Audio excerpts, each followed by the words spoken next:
Remember what happened the last time that government agencies applied their tender mercy to determining what the people they serve should consume?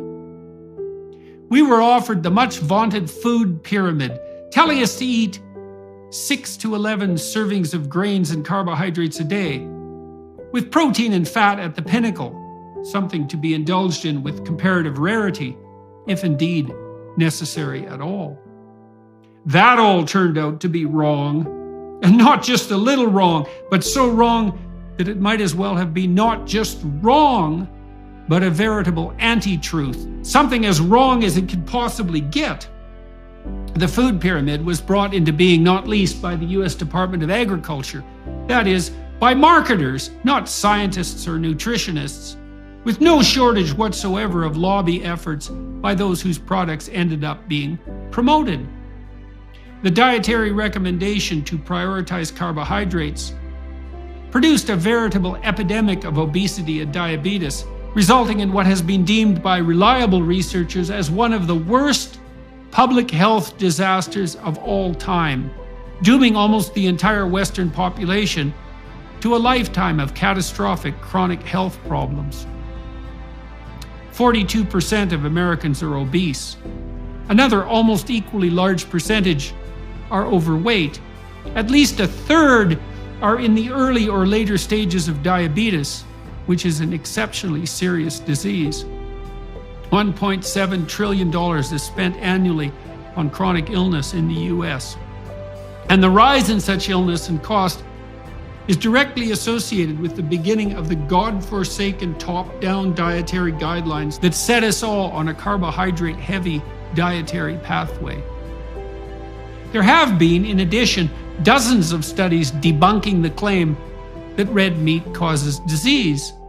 The PURE study, P-U-R-E, published in the journal Lancet in 2017, analyzing 140,000 individuals from 18 countries, revealed that, quote, higher carbohydrate intake, not meat and fat, note, was associated with an increased risk of total mortality, and that, quote, higher saturated fat intake was associated with lower risk of stroke.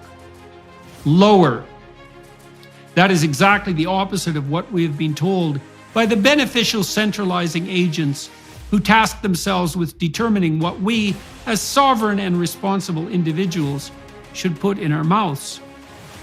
So the health benefits of a pure vegetarian and vegan diet are dubious at best. But what of the argument that animal husbandry is killing the planet? Well, the American Environmental Protection Agency estimates that all farming produces only 11% of greenhouse gases in the US. Transportation produces 27%.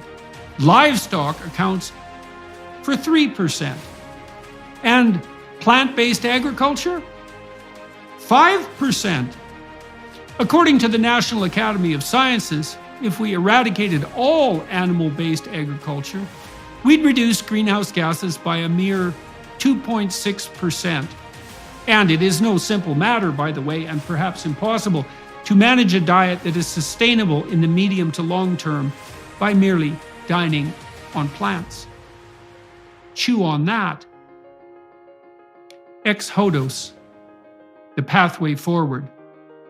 What might we do instead if we chose to be genuinely wise, instead of inflicting want and privation upon the world's poor, while failing utterly and disastrously to save the planet? We could begin by assuming here in the West that all those frightened into paralysis and enticed into tyranny by their apprehension of the pending apocalypse have bitten off more than they can properly chew, have taken on a dragon much more fire-breathing and dire than they are heroic, have failed entirely to contend with the moral hazard that comes in assuming that the faddish emergency of their overheated imaginations entitles them to the use of power and compulsion. If your apprehension of the looming catastrophe, whatever its form, has made you into a terrified authoritarian, willing to frighten and compel to get your way, you are simply not the right leader for the times.